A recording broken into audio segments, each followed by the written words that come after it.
सूरत के अंदर एसबीआई लूंट कांडમાં લૂંટારોએ નાસવા માટે વાપરેલો બાઇક કોસંબાથી મળી આવ્યું છે। દાંડી રોડ તરફથી આવેલા લૂંટારોનું પગેરું શોધવા કવાયત છે। ગુનામાં વપરાયેલું બાઇક રજડતી હાલતમાં મળી આવ્યું છે। આરોપી હજુ પણ પોલીસ પકડથી દૂર છે। 6 ટીમો બનાવાઈ છે। 5 દિવસ છે પણ પરિણામ હજુ સુધી સામે નથી આવ્યું। 7 શખ્સો લૂંટ કરે છે। બાઇક મળી આવ્યું છે પણ આ શખ્સો હાલમાં નથી મળી આવ્યા। લૂંટારોએ નાસવા માટે વાપરેલું બાઇક કોસંબાથી મળી આવ્યું છે। જે તસ્કરો જે છે એ હજુ પણ પોલીસ પકડથી દૂર છે।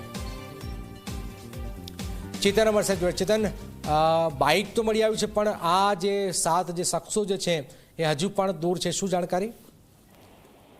જી બિલકુલ થી સુરતના વરાછા એસબીઆઈ બેંકમાં ₹50 લાખની ડીલ ધડક લૂંટ ચલાવવામાં આવી હતી। આ લૂંટને 5 દિવસ વીતી ગયા હોવા છતાં જે પોલીસ છે તે પોલીસના હાથે હજુ સુધી જે આરોપી છે તે આરોપી લાગ્યા નથી। આ વચ્ચે જે આરોપીઓ દ્વારા લૂંટમાં વાપરવામાં આવેલા 3 જેટલા જે બાઇક છે તે કીમના એક જે ગામના જે ખેતર છે તે ખેતરમાંથી 3 જે બાઇક છે તે લાવારીસ હાલતમાં મળી આવ્યા હતા। પોલીસે જ્યારે તપાસ હાથ ધરી ત્યારે ખાસ કરીને જે નંબર પ્લેટ છે તે ડુપ્લિકેટ લાગી હોવાનું બહાર આવ્યું છે। અમદાવાદ, વલસાડ સહિતના જે શહેરો છે તેમાં હયાત આ બાઇક હોવાનું સામે આવ્યું છે। આ ઉપરાંત જે આરોપી એટલા સાતીર હતા કે જે પોલીસ છે તેમના સુધી ન પહોંચે તે માટે જે ચેસિસ નંબર છે તે બોથડ પદાર્થ વડે ભૂસી નાખવામાં આવ્યા હતા, જેને કારણે હાલ પોલીસ જે છે તે અલગ અલગ સીસીટીવી કેમેરાની તપાસ હાથ ધરવામાં આવી રહી છે।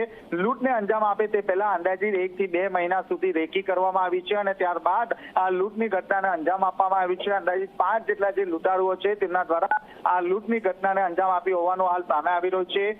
જે આરોપીઓ છે તે ગ્રામ્ય વિસ્તારમાં રહેતા હોવાની હાલ વિગત સામે આવી રહી છે, પરંતુ પોલીસ દ્વારા આરોપીઓ જે છે તે મૂળ ક્યાં છે અને જે પણ ઘટનાને અંજામ આપ્યા બાદ જે મોબાઈલ છે તે મોબાઈલ પણ જે તે જગ્યા પર ફેંકી દીધા હતા, જેને કારણે પોલીસ તેમના સુધી પહોંચી ના શકે। હાલ તો પોલીસ દ્વારા સમગ્ર બનાવને લઈને સીસીટીવી ફૂટેજ જે છે તેની મદદથી આરોપીઓ સુધી પહોંચવાની કવાયત હાથ ધરી છે। જી બિલકુલ બિલકુલ, આભાર ચેતન। તો હજુ સુધી આ જે તસ્કરો જે છે, લૂંટારુઓ જે છે એ પોલીસ પકડથી દૂર છે। બાઇક મળી આવી છે, 6 ટીમો બનાવી, 5 દિવસ થયા પણ આ જે તસ્કરો છે હજુ પણ ફરાર છે।